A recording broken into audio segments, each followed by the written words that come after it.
My name is Clara. And for as long as I can remember, my mornings started not with an alarm clock, but with my mother's voice cutting through the walls like a knife.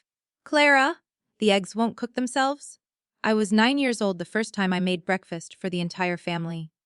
Scrambled eggs, toast, orange juice, all before the school bus came. My hands were small and the pan was heavy, and I had to stand on my toes to reach the stove properly. But I did it.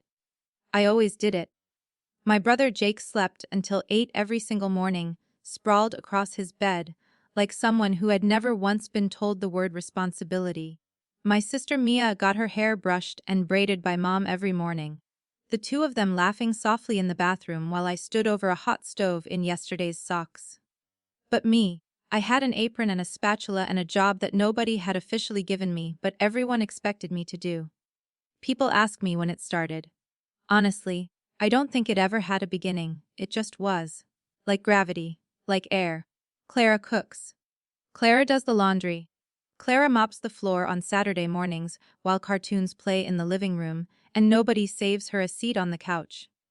Clara doesn't complain. Clara doesn't ask for help. Clara handles it. I was the middle child, which in my family meant I was invisible unless something needed to be done. Jake was the oldest and the boy, so he carried the automatic respect that came with both of those things without ever having to earn either of them. Mia was the youngest and the pretty one, delicate and emotional in ways my mother found endearing rather than exhausting. And then there was me. Steady, capable, reliable Clara, the one you didn't have to worry about. The one who just figured things out. Dad worked long hours, or so he said. He left before I woke up and came home just in time for dinner, which was always ready because I had made it. He'd come in through the side door, drop his keys on the counter I had just wiped down, and settle into his chair at the head of the table like a king returning to his throne. He never once asked who made the food, he just ate. Sometimes he said the chicken was dry or the soup needed salt. He never once, not in all my years of cooking for him, said thank you. Not because he was cruel exactly, just because it never occurred to him that gratitude was something I might need. The food appeared. That was enough. That was all it was to him. Mom was different. Mom managed the house, by managing me. She had a remarkable gift for making exploitation sound like love. For dressing up my labor in the language of compliments, so that I would keep giving without ever thinking to stop. You're so good at this, Clara.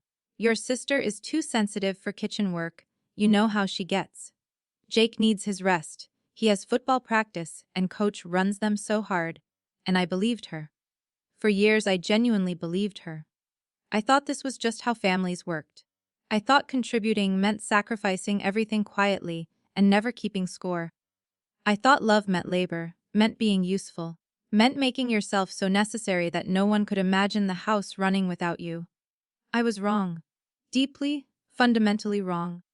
But I wouldn't understand that for a long time, and in the meantime, I cooked and cleaned and carried and smiled. By the time I was 16, I was cooking 3 full meals a day on weekends. I did everyone's laundry, separated and folded and put away. I scrubbed the bathrooms until the tiles shone. I vacuumed, I dusted. I took out the trash because Jake always forgot, and when he forgot it was somehow still not his fault. I did the grocery list and sometimes the grocery run when Mom was too busy. And through all of it I maintained a 3.8 GPA because school was the one place where my effort was returned to me in something I could hold, a grade, a teacher's nod. The quiet private satisfaction of knowing I had done something well for myself and not for anyone else. Nobody ever sat me down and said, Clara, you are doing too much. Nobody ever noticed the weight of it. Nobody ever walked into the kitchen on a Sunday morning, saw me at the stove for the second hour in a row, and said, sit down, let us take care of you for once. The word rest did not exist in my world. Not in that house. Rest was for people who had been seen working, and no one in my family ever truly saw me. The worst part, the part that took me the longest to admit even to myself, was that I loved them. I loved my family with something real and unconditional and deep. I loved my dad even when he criticized the food I had spent an hour making. I loved my mom even when she took the credit for a dinner I had started at 4 in the afternoon. I loved Jake even though he never once offered to help. I loved Mia even though she floated through the house like a guest at a hotel, leaving messes she assumed would disappear on their own. And they always did, because I made them disappear. That love is what made it so hard to see clearly. When you love people that much, you build explanations for them. You tell yourself they're tired, they're stressed, they don't realize, they don't mean it. You turn their carelessness into something forgivable because the alternative, accepting that the people who are supposed to love you most are simply taking from you without giving back, is too painful to look at directly. So I didn't look, not yet. I just kept waking up before dawn, I kept tying my apron. I kept making breakfast for a family that never once saved me a seat at the table they expected me to set. And somewhere underneath all of that quiet, endless giving, something in me was keeping count. I turned 18 on a Tuesday.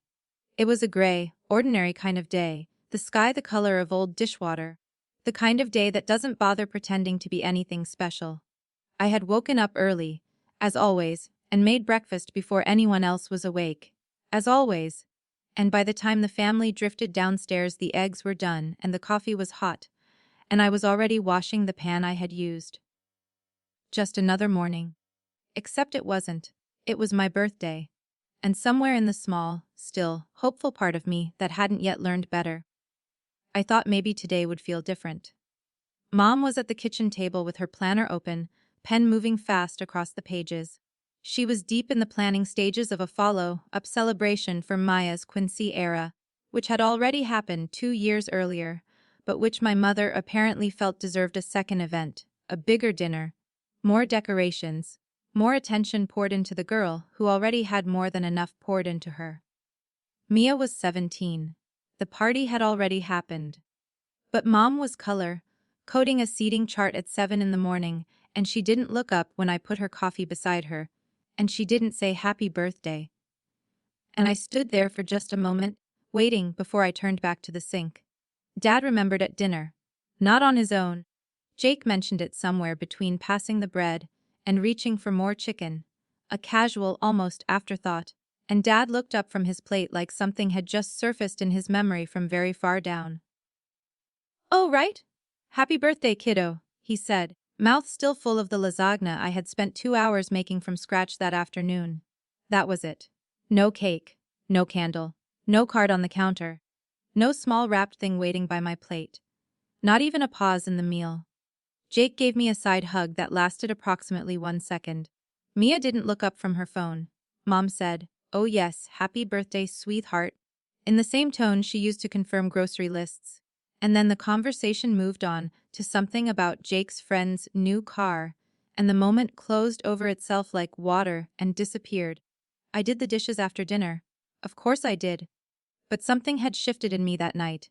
Not dramatically, not with tears or a slammed door or any of the outward signs that something important has broken.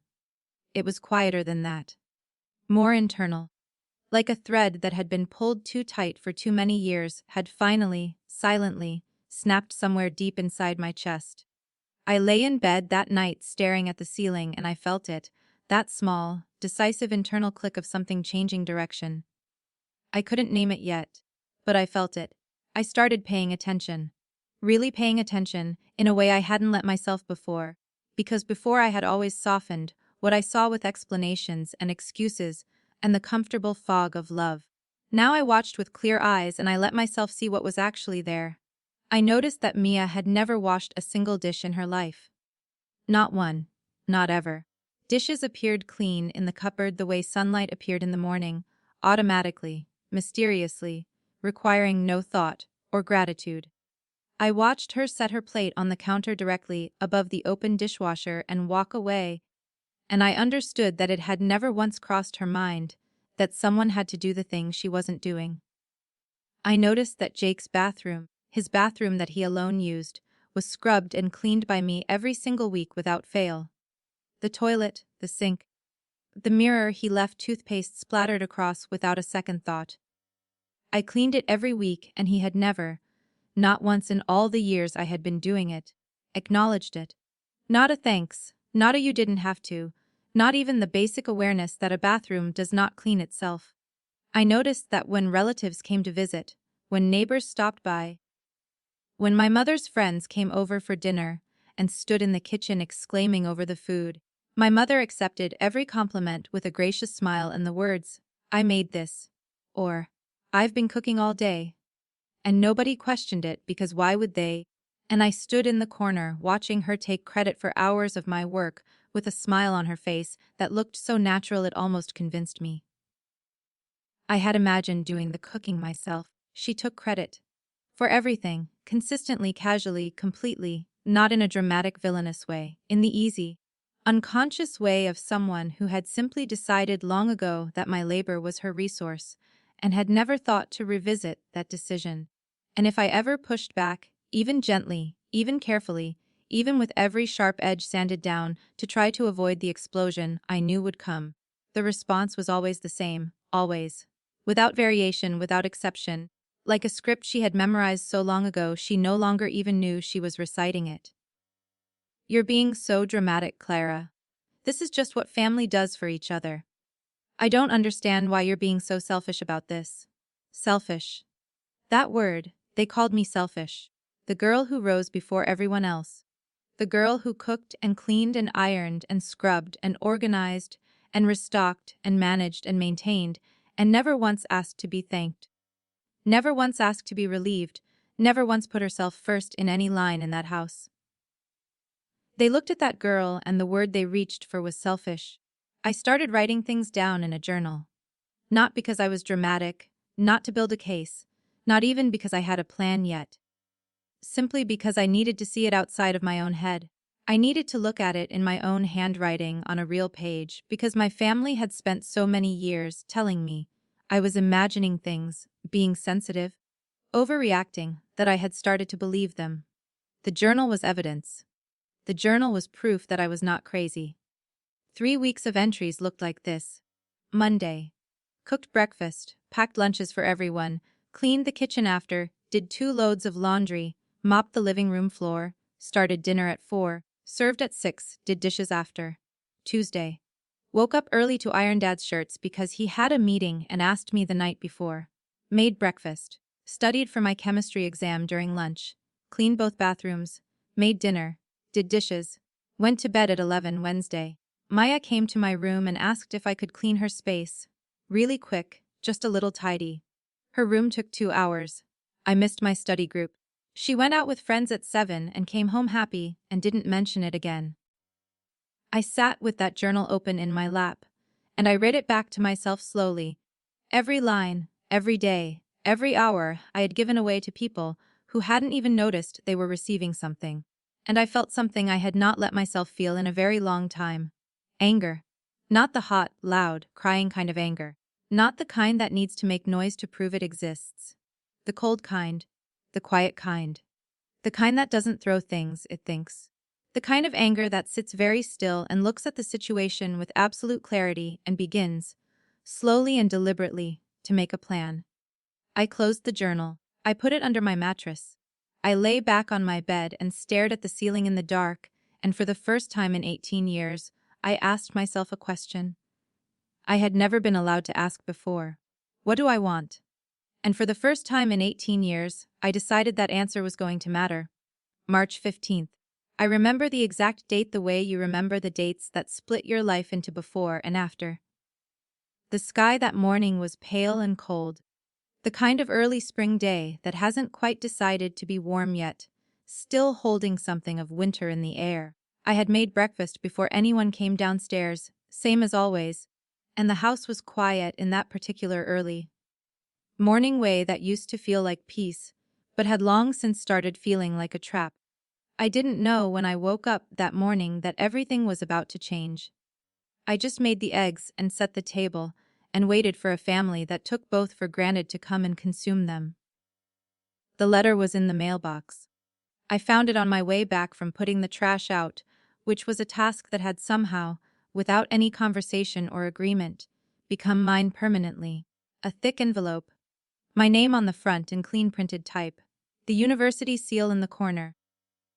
I stood at the end of the driveway in my socks, because I had stepped out quickly, and not bothered with shoes, and the concrete was cold through the thin fabric, and I held that envelope in both hands and didn't open it for a full minute. I just stood there, breathing, feeling the weight of it. Then I opened it slowly, carefully, like something that might dissolve if I was too rough with it. Full academic scholarship. 4 years. Paid. A place in the honors program. A move in date. A future with my name on it. I read it twice, then a third time. Then I folded it back exactly as it had been, slid it into the envelope, walked inside, and put it under my mattress. Then I went back to the kitchen and finished making breakfast, and nobody knew. I had applied to 5 colleges in total, and I had done all of it alone. Quietly, carefully, without a word to anyone in the house. I used the computer at school during free periods because I didn't trust the family laptop. Mom had a habit of going through browsing history. Not out of malice exactly, just out of that particular brand of entitlement that believes privacy is something children forfeit by living under your roof. I researched each school carefully, matched them to my GPA and test scores, wrote my essays late at night, after the dishes were done, and the kitchen was clean, and the house had finally gone still. I wrote about resilience without naming my family. I wrote about learning responsibility young without explaining what that had actually cost me. I was careful with my words. I had been careful my whole life. Mrs. Donnelly wrote my recommendation letter. She was my English teacher and the closest thing I had to someone in my corner during those years. She had noticed things about me that my own parents hadn't bothered to look for. The way I pushed myself, the quiet discipline behind my work, the fact that I was always prepared, always steady, always carrying more than my share without complaint. I had gone to her after school one afternoon and asked, and she had said yes immediately, without hesitation, and something about the speed of that yes had made my eyes sting in a way I had to blink through quickly before she noticed. So when I put that acceptance letter under my mattress and went back to making breakfast, I was already calculating. Not celebrating, not yet, calculating. Because I knew my family. I knew them the way you know a recurring weather pattern, the way you learn to read the sky before a storm. I knew exactly how this news would land if I told them wrong, if I told them unprepared, if I walked into that kitchen and said I got a full scholarship and handed over my joy without armor. They would find a way to make it a problem. I knew it with absolute certainty. Not because they were evil. Because they had never once, in 18 years, responded to something of mine by making it about me. I held the secret for 2 days. 2 days of cooking their meals and cleaning their spaces and watching them move through the house with the comfortable obliviousness of people who have never had to think about how things get done. And I held this enormous thing inside me like a coal that was slowly getting hotter. Then Mom found it. She had been in my room looking for something. What? I never found out, because she didn't explain herself and never had, because my room was her house, and my things were her business, and the concept of knocking before entering had simply never applied to me. She found the envelope under my mattress, which tells you something about how thoroughly she searched, and she came downstairs holding it with the careful expression of someone who has found something they weren't supposed to find, but intend to address with full authority anyway. I was in the kitchen. I saw her come around the corner with the envelope, and I felt my stomach drop and then harden. I made my face still. I had learned young how to make my face still. "What is this?" she said. "My college acceptance letter," I said. "I applied for a scholarship, I got it. Full rided. 4 years." I watched her face move through something complicated. There was a flash of something at the beginning, surprise, maybe even the beginning of pride, and I held on to that flash desperately for the 2 seconds it lasted. Then it closed over. Then came the pause. That long, recalculating pause that I had learned meant she was figuring out how this affected her, rather than how it affected me. "Who's going to cook dinner?" she said. 4 words. Not congratulations. Not "I'm so proud of you." Not "tell me about the school, tell me about the scholarship, tell me what you want to study." Not "I had no idea you applied, that must have taken so much work." Not even the basic human decency of acknowledging what I had accomplished before pivoting to what she stood to lose. "Who's going to cook dinner?" I remember the specific feeling of that moment. Not heartbreak exactly, because heartbreak implies surprise, and I wasn't fully surprised. It was more like confirmation. Like a diagnosis you already suspected finally arriving in writing. It settled into me cold and heavy and clarifying. Dad looked up from the television when he heard Mom's tone. She handed him the letter and he read it with the slow, slightly furrowed expression he used for things that required more thought than he wanted to give them. "You should defer a year," he said, handing it back. Not to me, to Mom, like the letter and the decision and my future were all things to be passed between the two of them. Help out until Mia finishes high school, then go. Mia had 2 years left. 2 more years of this house, this kitchen, this invisible labor, this slow erasure of everything that was mine. 2 more years of waking before dawn and going to bed last and being thanked by no one for anything. Jake said nothing. He was eating chips on the couch, and he glanced over once and looked back at the television, and that was the entirety of his response to the best thing that had ever happened to his sister. I stood in the kitchen holding my acceptance letter, the paper slightly warm from Mom's hands, and I nodded slowly and said I'll think about it in a voice so calm it surprised even me. But inside, in that quiet cold place where my anger lived and my plans took shape, something had just locked into place with the finality of a deadbolt sliding home. I was not deferring. I was not waiting 2 more years. I was not sacrificing this, the one thing that was entirely mine, the one door I had built and opened myself, for a family that responded to my greatest achievement by asking who would cook dinner. I was leaving. And I was not going to leave quietly. I was going to leave in a way that made them finally, undeniably understand the weight of everything they had been handed and never once acknowledged. The plan didn't come all at once. It came the way most important things do, slowly, piece by piece. In the quiet hours after everyone was asleep, and the house was finally still, and I was alone with my thoughts and my journal and the letter I had put back under my mattress, where no one would find it again. I had a scholarship. I had a future, I had a date. Now I needed an exit. I chose Christmas Eve on purpose. Not randomly, not out of convenience, not because the timing simply worked out that way. On purpose. With full awareness of what that date meant to my family and exactly what it would mean for them to arrive home to find it stripped of everything they had always taken for granted. Christmas Eve was the centerpiece of our entire year. It was the night my mother transformed into the version of herself she liked best, gracious hostess, warm matriarch, the woman at the center of a beautiful gathering that everyone admired. Aunts and uncles, cousins, neighbors, family friends. My mother's book club women who always arrived with wine and left with compliments. Every year the house filled with people and noise and the smell of food.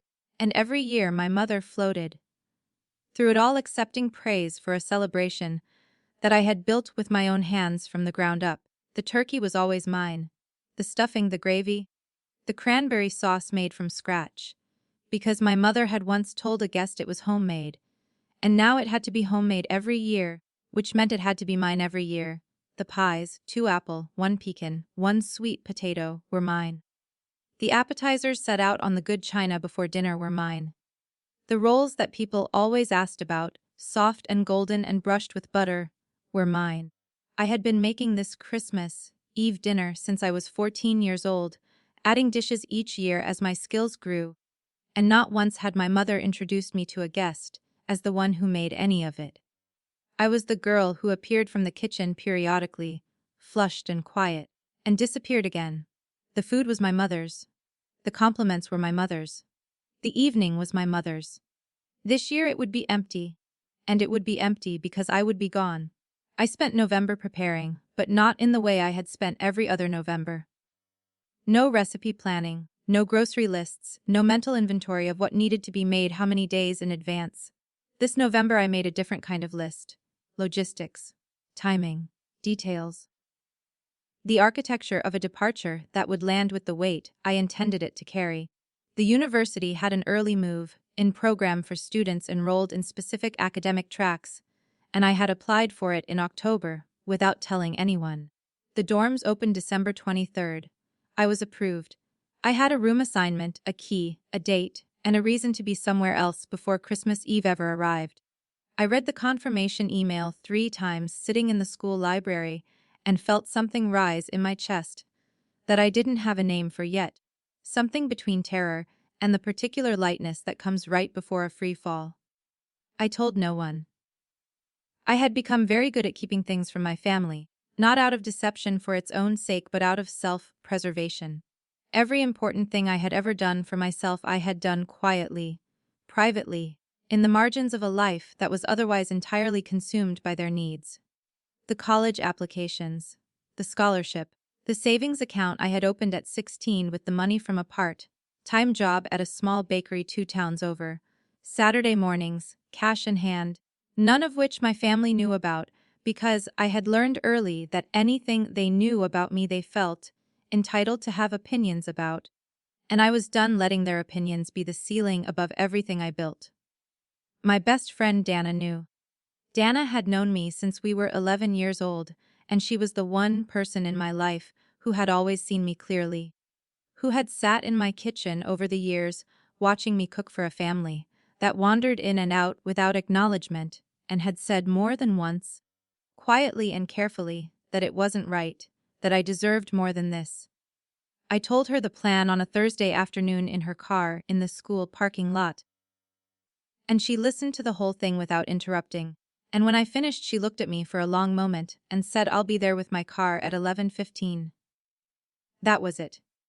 No dramatic speech, no lengthy discussion. Just Dana, being exactly what she had always been, the one person who showed up. The refrigerator was the centerpiece of the plan. I had always been the one who restocked it. Every week, without fail, without being asked, without anyone ever pausing to wonder how the food appeared, or where it came from, or who had thought to buy it. I simply did it, the way I simply did everything, and so it had become invisible in the way that all reliable things become invisible to the people who rely on them without thinking. So I stopped. 2 weeks before Christmas I stopped restocking. I bought what I needed for myself quietly and kept it separate. I watched the shelves thin out day by day. A carton of eggs gone and not replaced. The milk running low, then out. The vegetables drawer empty by the second week. Nobody went to the store. Nobody made a list. Nobody said anything to me about it, because nobody had ever consciously registered that the restocking was something I did.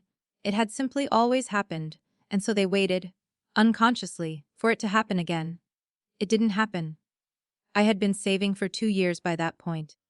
The bakery job had been steady, the pay modest but consistent, and I had spent almost none of it because I had almost no life outside that house to spend it on.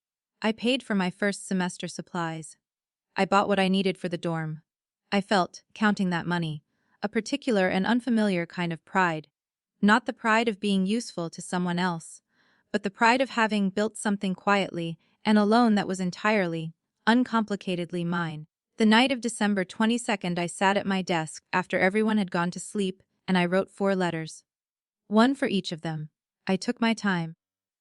I had been composing these letters in my head for months, maybe longer, maybe for years without knowing that's what I was doing, and now I let them come out slowly and carefully onto the page. I was deliberate about the tone. I didn't want rage. Rage would have let them dismiss it.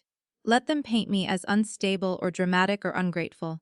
Let them make the letters about my behavior rather than theirs. I wanted something they couldn't dismiss. I wanted clarity. I wanted specificity, dates, meals, tasks, the birthday they forgot, the scholarship moment, the years of labor that had never once been named for what it was. I wrote it all down in plain, quiet sentences that didn't reach for drama because they didn't need to. The facts themselves were dramatic enough when laid out without the fog of family loyalty obscuring them. I wrote about the morning I made breakfast at 9 years old while my brother slept and my sister got her hair done. I wrote about the Christmas roast my mother had described to her friends as something she had spent all day preparing. I wrote about standing in the kitchen holding my scholarship letter while my mother's first response was to ask about dinner. I wrote it all down without embellishment, without cruelty, with only the steady and devastating precision of someone who has been paying attention for a very long time. And at the end of each letter, the same line, the same words for all four of them, because the message was the same regardless of the name at the top. I love you. But love is not labor. I'm going to go learn the difference. I folded each letter. I wrote their names on the front. I set them on the kitchen counter and placed the empty turkey roasting pan on top of them. The pan I had used every Christmas Eve for 5 years, the pan that was as much a symbol of this family's expectations as anything else in that house. Then I went upstairs, set my alarm, and lay in the dark for a long time before I finally slept. I was not angry lying there. I want to be clear about that. I was something else entirely, something quieter and more final than anger. I was decided. I was ready. And underneath the readiness was a grief I allowed myself to feel fully in the dark, where nobody could see it. A grief for the family I had wanted them to be, and the daughter they had wanted to make me in the years that had passed inside a dynamic that had served everyone, except the person holding it all together. I grieved it, and then I let it go. Tomorrow I was leaving, and I had left nothing behind except 4 honest letters and an empty kitchen, and the long, overdue understanding that some absences speak louder than any words ever could. December 23rd arrived the way days you have been planning for a long time always arrive, both slower and faster than you expected, ordinary on its surface and enormous underneath. I woke before my alarm, which didn't surprise me. I had barely slept. Not from anxiety exactly, or not only from anxiety, but from that particular wakefulness that comes when your body understands before your mind fully catches up that something irreversible is about to happen. I lay in the dark for a few minutes listening to the house breathe around me. The familiar sounds of it. The way the heating system clicked and groaned in the walls. The distant sound of Dad snoring down the hall. The creak of the third stair that I had learned to skip years ago when I came down early to start breakfast and didn't want to wake anyone. I listened to all of it, and I let myself feel the weight of leaving a place, even a place that had taken more from you than it ever gave back, because leaving is still leaving, and I had decided I was going to feel everything honestly rather than bury it under practicality. They left at 11 for their Christmas shopping. This was the tradition. Every December 23rd, the whole family went out together for last-minute gifts. Lunch somewhere nice, the particular festive energy of the city 2 days before Christmas. Every year I had gone with them. This year Mom had mentioned it the night before in passing, not really asking, just assuming, the way she assumed everything about my participation in family life. I had said I had some things to finish up at home. She hadn't pushed. She was already thinking about her shopping list. I watched them leave from my bedroom window. Dad backing the car out of the driveway. Mom in the passenger seat adjusting her scarf. Jake sliding in with his headphones already on. Mia moving slowly down the front path, looking at her phone, not looking back at the house, not looking up at my window. None of them looked back. The car turned at the end of the street and disappeared, and I stood at the window for a moment after it was gone, just standing there in the quiet. And then I turned around and looked at my room and thought, all right, let's go. Dana was there at 11:15 exactly. I heard her car before I saw it. The specific sound of her old engine that I had learned to recognize over years of her picking me up from places. I had my 2 suitcases already packed and waiting by the door. I had packed them over several nights in small increments, so nothing looked different, so nobody noticed things disappearing from my shelves and drawers. I had a box of books, my journal, a small photograph I had taken from the hallway wall of me and Dana at 17, both of us laughing at something the camera hadn't caught. My scholarship letter, my savings, the things that were mine. Dana came to the door, and we didn't hug dramatically or make speeches at each other. We just started carrying things to the car with the quiet efficiency of people who have a window of time and intend to use it well. 2 suitcases in the trunk, the box in the back seat, my bag on my lap. The whole operation took less than 40 minutes, and that fact alone, that the entirety of what I was taking from 18 years in that house fit into a trunk and a back seat in 40 minutes, said something I didn't have words for right then but felt deeply. I did one last walk through the house. I hadn't planned to. It happened naturally. My feet taking me through the rooms while Dana waited by the car. I walked through the living room with its furniture. I had vacuumed 1,000 times. Through the dining room where the table I had set for countless dinners stood bare. Into the kitchen, which I stood in longest. The empty refrigerator. The bare counters. The roasting pan on top of the letters I had placed there the night before. I looked at all of it for a long moment and I didn't feel triumphant. Not exactly. I felt something more complicated than triumph. I felt sad and certain at the same time. Which I have since learned is what it feels like to make the right decision about something that still costs you something real. I turned off the kitchen light and walked out of the house and pulled the door shut behind me and didn't look back. I had decided that before I left. No looking back. Not because I was pretending it didn't matter, but because I knew myself well enough to know that if I looked back I would find reasons to hesitate. And I had hesitated long enough for people who had never hesitated once on my behalf. Dana drove and the city moved past the windows, and she didn't ask me how I was feeling, or tell me I was brave, or make the moment into something it needed narrating. She just drove and put on music low enough to be felt rather than heard, and somewhere around 20 minutes in she reached into the back seat without looking and produced a gas station coffee in a paper cup and held it out to me. Already fixed the way I liked it, which she knew because she had been paying attention for years. Because that is what people who actually love you do. They pay attention without being asked, and they give without requiring recognition, and they make you coffee for a drive they didn't have to take. I took the cup and wrapped both hands around it and looked out the window and let myself cry a little. Not dramatically. Just quietly. The way water finds its way through stone, not forcing anything, just following the truth of what was there. Dana didn't say anything about the crying. She just drove. That was exactly right. We reached the university in the early afternoon. The campus was quieter than it would be in January. Most students gone for the holidays. But the residential buildings were open and lit, and there were a few other early arrivals moving through the pathways with boxes and bags, and the slightly dazed look of people beginning something new. I checked in at the front desk with my confirmation email and my ID, and a woman behind the desk smiled at me genuinely and handed me my key and said welcome. And I stood there holding that small piece of metal and felt the word land on me differently than it ever had. Welcome. Like I was expected, like I was meant to be there. My room was on the 3rd floor. Small, rectangular, smelling of fresh paint and the particular clean emptiness of a space that hasn't been lived in yet. A single bed with a bare mattress. A desk by the window. A narrow closet. A radiator that clicked steadily in the corner.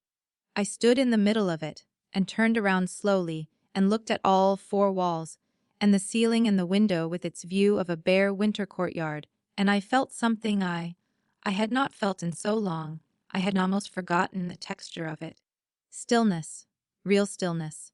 Not the exhausted stillness of finally finishing the last task of the day before starting again tomorrow. The stillness of a space that belonged to me, where nothing was required, where nobody was waiting for anything I owed them, where I could simply exist without the constant low hum of obligation pressing against every moment.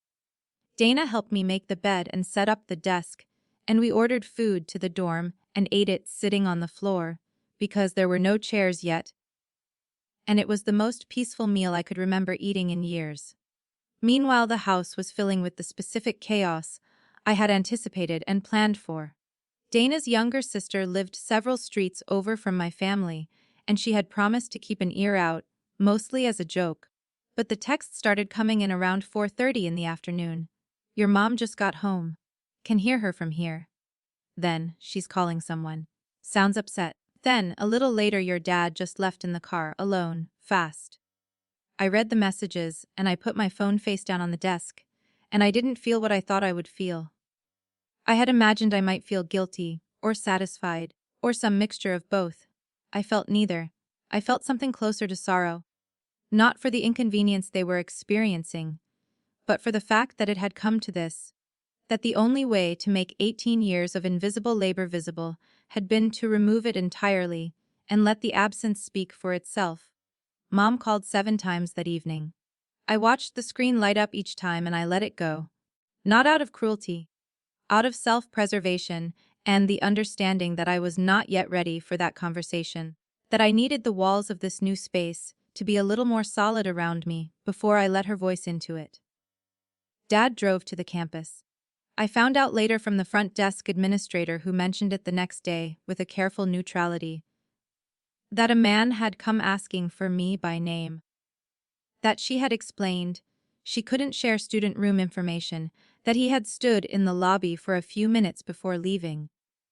I thought about him standing there in that lobby, this man who had eaten my cooking for 10 years, without saying thank you. Standing in a building he couldn't navigate, looking for a daughter he had never fully looked at, when she was right in front of him. I felt something about that, something complicated and human, and not entirely without tenderness. Christmas Eve dinner at my family's house that year was fast food. The whole gathering, aunts, uncles, cousins, family friends, my mother's book club women with their wine, sat at the dining table I had scrubbed and polished for years and ate out of paper bags. No turkey, no pie, no soft golden rolls, no cranberry sauce made from scratch. Just the particular humiliation of a celebration that had promised one thing and delivered another, in a house where everyone now understood, without anyone having to say it, exactly who had been doing the work all along. I ate ramen in my dorm room. I watched a movie I had wanted to see for months and never had time for. The radiator clicked in the corner. The campus was quiet outside my window. Dana had gone home to her family, but she texted at midnight just to check in, and I wrote back I'm good, actually good, and meant it in a way I hadn't meant those words in a very long time. I was 18 years old and I was alone in a small room that smelled like paint and possibility, and I was, for the first time in my life, completely and quietly and unmistakably at peace. January came in cold and indifferent, the way new beginnings often do. Not warm and welcoming like the movies suggest, but stark and clear and a little brutal, like a window thrown open in winter that lets in freezing air along with the light. The campus was still quiet in those first weeks, most students not yet returned. The pathways between buildings empty in the mornings when I walked to the dining hall alone with my hands in my pockets, and my breath making small clouds in the cold air. I didn't mind the quiet. After 18 years of a house that was never quiet enough, never still enough, never a place where the air didn't carry someone else's need pressing against me, the emptiness of those January mornings felt like something I could breathe inside of for the first time. My parents called every day for the first 2 weeks. I know the exact count because I wrote it in my journal, not out of bitterness but because I had gotten into the habit of writing things down and the habit had become something I trusted. 14 days. 14 calls. Sometimes 2 in a day, sometimes 3, my mother's name lighting up the screen, and then my father's, occasionally one from a number I didn't recognize that I suspected was a relative recruited to try a different angle. I let them all go. Not easily, not without cost. There is nothing easy about watching your mother's name appear on your phone and choosing not to answer, even when your mother is someone who forgot your birthday and responded to your scholarship with a question about dinner. Love is not logical. It doesn't dissolve because it should. It sits in your chest and aches even when every rational part of you understands exactly why you are doing what you are doing. I answered on January 4th. I had decided beforehand that I would answer once, early, just to confirm I was alive and safe. Because whatever had happened between us, I was not willing to let them believe something terrible had occurred. That felt like a cruelty I wasn't capable of regardless of what they had done. So I answered, and I kept my voice steady, and I said I am safe, I am at school. I am not coming home, and I listened to what came back. Mom's voice was the voice I knew least well. Not the managing voice, not the credit-taking voice, not the you're being dramatic voice. This was something rawer and more honest, and for a moment I held on to that, let myself hope it was the beginning of something different, something real. But then she said it. What are we supposed to do without you? Not are you okay? Not I'm sorry. Not I've been thinking about everything and I understand now why you left. What are we supposed to do without you?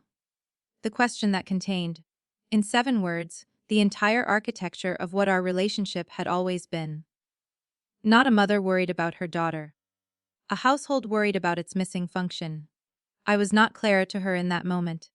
I was the cooking and the cleaning and the restocking and the management of everything that kept their lives running smoothly, and what she was mourning was not me but the loss of what I provided.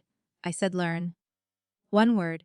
Then I said goodbye, and hung up and sat on the edge of my dorm bed for a long time with the phone in my lap. Feeling something I eventually understood was grief arriving in a new form, not grief for leaving, but grief for the confirmation that leaving had been necessary. Sometimes the saddest thing is being proven right about something you desperately wished you were wrong about. The calls slowed after that. Not immediately, but gradually, the way water finds its own level. By the 3rd week of January they had reduced to a few times a week. By February they were occasional. By March they had become sporadic enough that when my phone rang, and I saw a family name, I felt something closer to bracing than dread, which was its own kind of progress. Jake texted once. That was messed up what you did. 6 words, no punctuation, no context. No acknowledgement of the 18 years that had preceded Christmas Eve. I looked at that message for a while, and thought about all the things I could say back. The years of his laundry I had done, the bathroom I had scrubbed while he slept in, the birthday that came and went while he reached for bread and offered me a 1-second hug. I thought about all of it, and then I put my phone down and didn't respond, because there was nothing I could say to someone who had looked at 18 years of his sister's invisible labor, and his one takeaway was that her leaving was the messed up part. Mia texted 3 weeks after that. Her message was different in tone, and I wasn't sure what to do with it at first. She asked for my mac and cheese recipe. Just that. No greeting, no acknowledgement of anything, just the recipe request delivered as though nothing had happened. As though I were still in the kitchen, where she had always found me, and always expected to find me. I stared at the message for a long time and eventually I laughed, quietly, alone in my room, because it was so perfectly Maya. So entirely consistent with who she had always been, that there was something almost clarifying about it. Some people don't change right away. Some people need more time. I sent her a brief reply that didn't include the recipe and left it at that. What changed me was not the silence from my family or the texts, or the calls I didn't answer. What changed me was the noise of my own life, finally being given space to exist. That was the thing I hadn't fully anticipated, that removing myself from their world would reveal, slowly and then all at once, how much of myself I had never had access to because every available corner of my energy and time and attention had been occupied by their needs. I joined the debate club in late January. I had always been good with words, precise and structured in my thinking, but I had never had a place to put that outside of written assignments. The first meeting I sat quietly in the back and listened, and by the 3rd meeting I was arguing a position on municipal housing policy. With a confidence that surprised the room and surprised me equally. My teammate afterwards said, "You're really good at this," and I stood there absorbing the words with a slight disorientation. The way you feel in bright sunlight after a long time indoors. Being seen for something I was good at. Something that had nothing to do with cooking or cleaning or managing anyone's household felt like discovering a room in myself I hadn't known existed. My roommate was a girl named Priya who studied biochemistry and kept unusual hours and had strong opinions about everything and no patience for pretense of any kind. We became close in the way that people become close when they are thrown into proximity during a period of significant personal change. Quickly, honestly, with a depth that surprised both of us. She was the first person I told the full story to. One night in February, when we were both up too late, and the campus was silent outside our window. And she listened without interrupting, and when I finished she was quiet for a moment, and then said, "Your family sounds exhausting," and something about the plainness of it, the lack of drama or performance in her response, made it easier to breathe than any careful sympathetic response would have. I got a job at the campus coffee shop, 3 shifts a week, early mornings before my first class.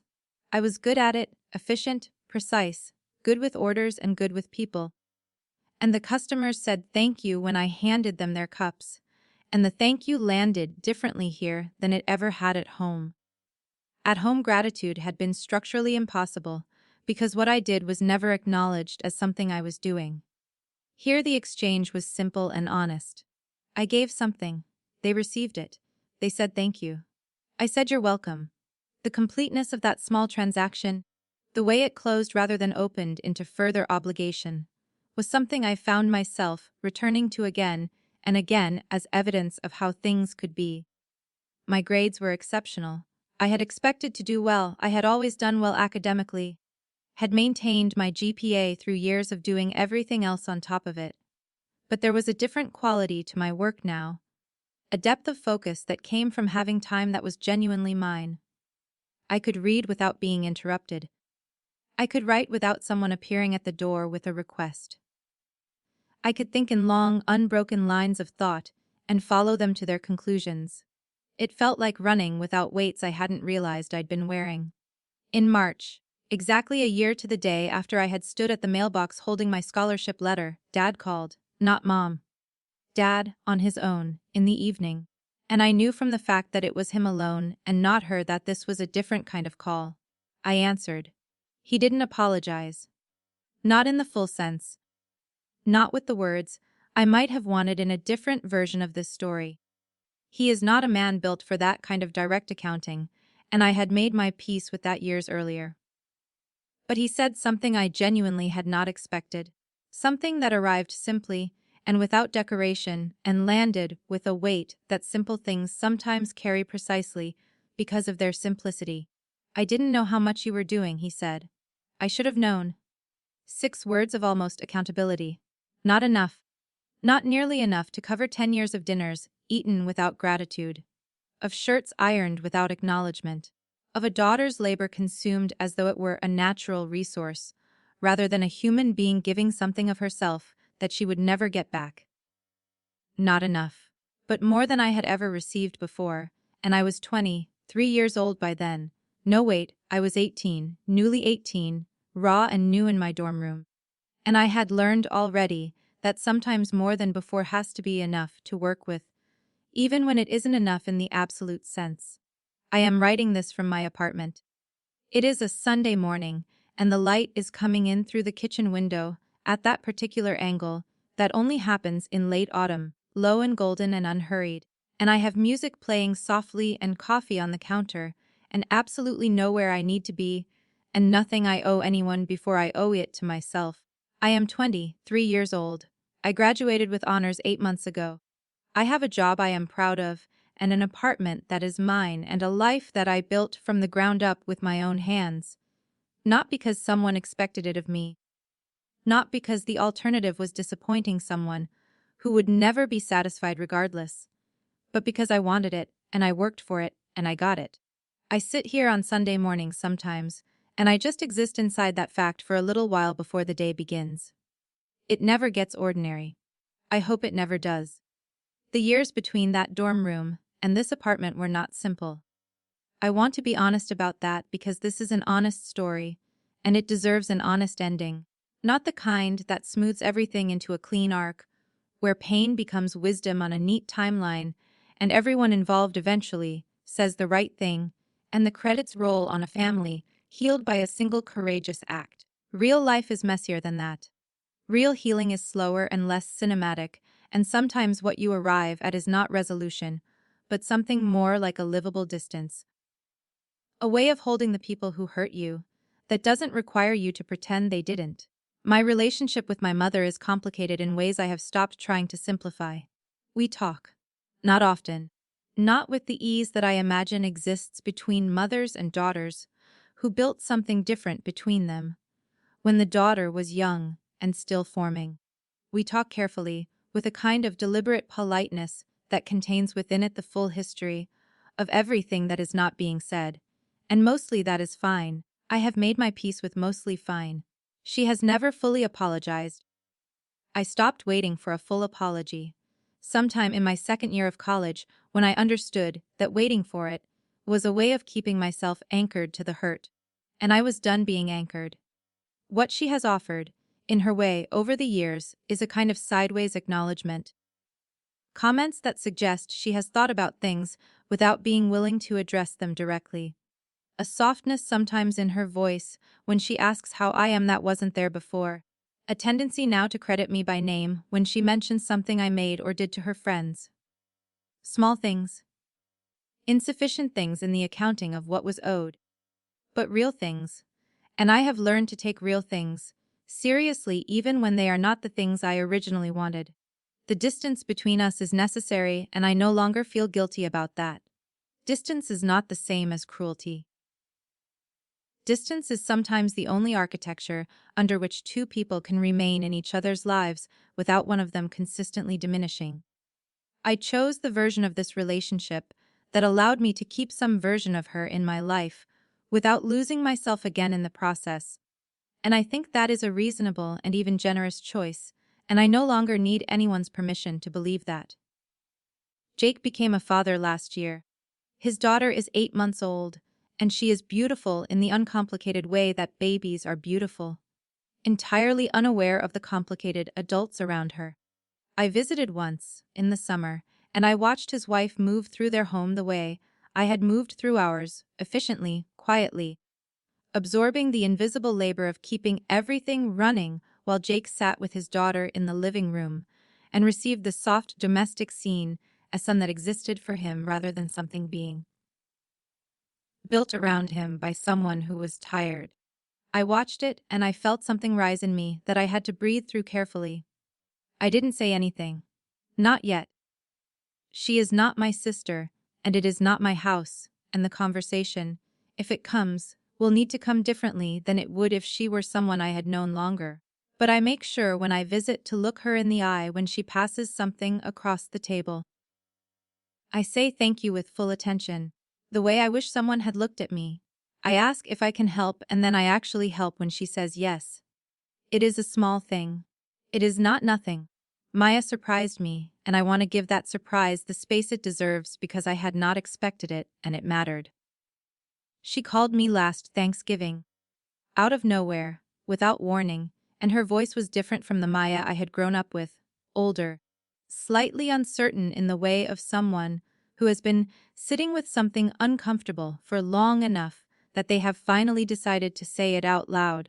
She said she had been thinking about how things were when we were kids. She said she thought things had been really unfair to me. She was 20 years old, and she said it plainly, and without making it about herself, and I sat with the phone pressed to my ear and felt something shift quietly in my chest. I told her it meant something. It did, it does.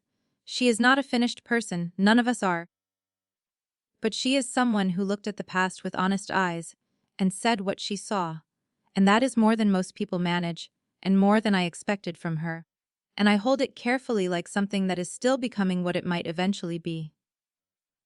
Dad and I talk more now than we ever did when I lived in his house. That is a strange thing to sit with, and I sit with it anyway. There is something between us that resembles a real relationship, more than what we had before, which was proximity masquerading as connection. He asks easy to understand intellectually and takes much longer to absorb emotionally. Careless is not the same as evil, but it is not harmless either. Carelessness has consequences, and some of those consequences are daughters who spend their childhoods invisible, and their early adulthood learning to believe they deserve to be seen.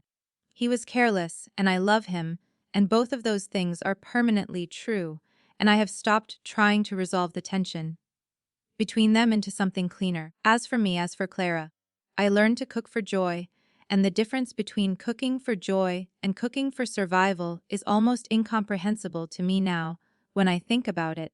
It is the difference between a gift and a debt. On Sunday evenings I make dinner for my friends, 4 or 5 of them usually, crowded into my small apartment with its mismatched chairs, and the one good knife I bought myself as a graduation present. I take my time. I put music on loud enough to sing to. I try new things, recipes I found online or in a secondhand cookbook I bought at a market last spring.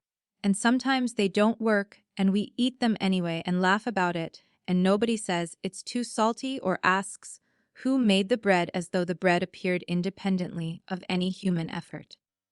My friends say thank you like they mean it. They offer to help, and they actually help. Sometimes we eat on the floor because I still don't have a dining table large enough for everyone, and we don't care. We eat on the floor with our plates in our laps, and the music playing and the warmth of it is something I could not have imagined from inside that kitchen where I spent my adolescence. I think about that girl sometimes. The 9-year-old on her toes reaching for the pan handle. The 16-year-old doing laundry at 10 at night after finishing homework.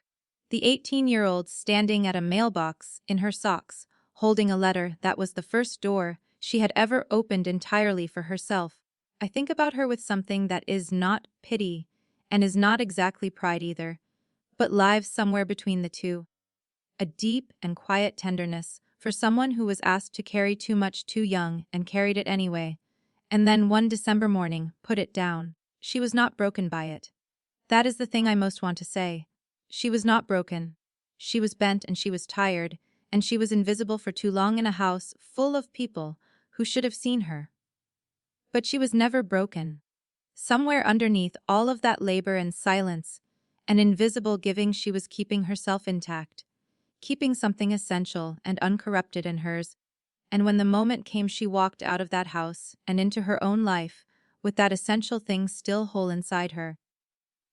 That is not a small thing. That is everything. I left an empty kitchen on Christmas Eve, and I walked into a full life, and I want to say clearly, for anyone who has ever stood at a stove that wasn't really theirs in a house that took everything and returned nothing, that it is possible to leave. That the leaving is survivable. That what waits on the other side of the door you are afraid to open is not emptiness but space. Real space. Honest space. The kind that finally has room in it for you. Being underestimated is not the end of the story. It is, if you let it be, the beginning.